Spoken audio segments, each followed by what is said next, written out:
بسم اللہ الرحمن الرحیم۔ تاج الاولیاء، سید الاصفیاء، وارث النبی، عطائے رسول، سلطان الہند، حضرت سیدنا خواجہ غریب نواز سید معین الدین حسن سنجری چشتی اجمیری رحمت اللہ علیہ 6 صدی ہجری میں ہند تشریف لائے اور ایک عظیم الشان روحانی و سماجی انقلاب کا باعث بنے، حتیٰ کہ ہند کا جابر حکمراں بھی آپ کی شخصیت سے مرعوب ہو کر تائب ہوا اور عقیدت مندوں میں شامل ہو گیا۔ آئیے خواجہ غریب نواز رحمت اللہ علیہ کی زندگی کے حسین پہلوؤں کو ملاحظہ کیجیے۔ حضرت سیدنا خواجہ غریب نواز سید معین الدین حسن چشتی اجمیری رحمت اللہ علیہ 537 ہجری بمطابق 1142 عیسوی میں سیجستان یا سیستان کے علاقے سنجر میں پیدا ہوئے۔ آپ کا اسم گرامی حسن ہے اور آپ نجیب الطارفین حسنی و حسینی سید ہیں۔ آپ کے القاب بہت زیادہ ہیں، مگر مشہور و معروف القاب میں معین الدین، خواجہ غریب نواز، سلطان الہند، وارث النبی اور عطائے رسول وغیرہ شامل ہیں۔ آپ کا سلسلہ نسب سید معین الدین حسن بن سید غیاث الدین بن سید نجم الدین طاہر بن سید عبد العزیز ہے۔ آپ کے والد ماجد سید غیاث الدین، جن کا شمار سنجر کے عمرہ و رؤسا میں ہوتا تھا، انتہائی متقی و پرہیزگار اور صاحب کرامات بزرگ تھے، اور آپ کی والدہ ماجد بھی اکثر اوقات میں عبادت و ریاضت میں مشغول رہنے والی نیک سیرت خاتون تھیں۔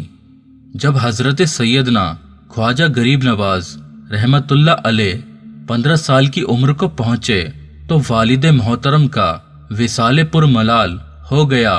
وراثت میں ایک باغ اور پنچکی ملی، آپ نے اسی کو ذریعہ معاش بنا لیا اور خود ہی باغ کی نگہبانی کرتے اور درختوں کی آبیاری فرماتے۔ ایک روز حضرت خواجہ معین الدین چشتی اجمیری باغ میں پودوں کو پانی دے رہے تھے کہ ایک مجذوب بزرگ حضرت سیدنا ابراہیم قندوزی باغ میں تشریف لائے۔ جو ہی حضرت خواجہ معین الدین کی نظر اللہ تعالیٰ کے اس مقبول بندے پر پڑی، فوراً دوڑے اور سلام کر کے دست بوسی کی اور نہایت ادب و احترام کے ساتھ درخت کے سائے میں بٹھایا۔ پھر ان کی خدمت میں انتہائی عاجزی کے ساتھ تازہ انگوروں کا ایک کھوشا پیش کیا اور 2 جانب بیٹھ گئے۔ اللہ تعالیٰ کے ولی کو اس نوجوان باغبان کا انداز بھا گیا اور خوش ہو کر کھلی تل یا سرسوں کا ایک پھوک کا ٹکڑا چبا کر آپ کے منہ میں ڈال دیا۔ کھالی کا ٹکڑا جو ہی حلق سے نیچے اترا، آپ کے دل کی کیفیت ایک دم بدل گئی اور دل دنیا کی محبت سے اچاٹ ہو گیا۔ پھر آپ نے باغ پن چکی اور سارا ساز و سامان بیچ کر اس کی قیمت فقراء و مساکین میں تقسیم فرما دی اور حصول علم دین کی خاطر راہ خدا کے مسافر بن گئے۔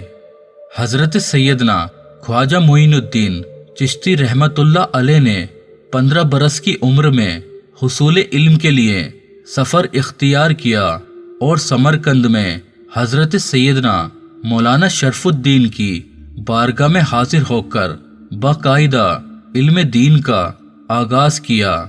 پہل قرآن پاک حفظ کیا اور بعد ازاں انہی سے دیگر علوم حاصل کیے، مگر جیسے جیسے علم دین سیکھتے گئے، ذوق علم بڑھتا گیا۔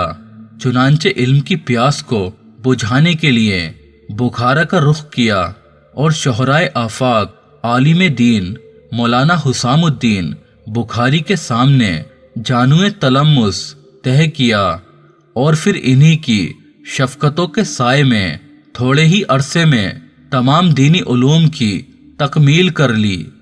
اس طرح آپ نے مجموعی طور پر تقریباً 5 سال سمرقند اور بخارا میں علم کے لیے قیام فرمایا۔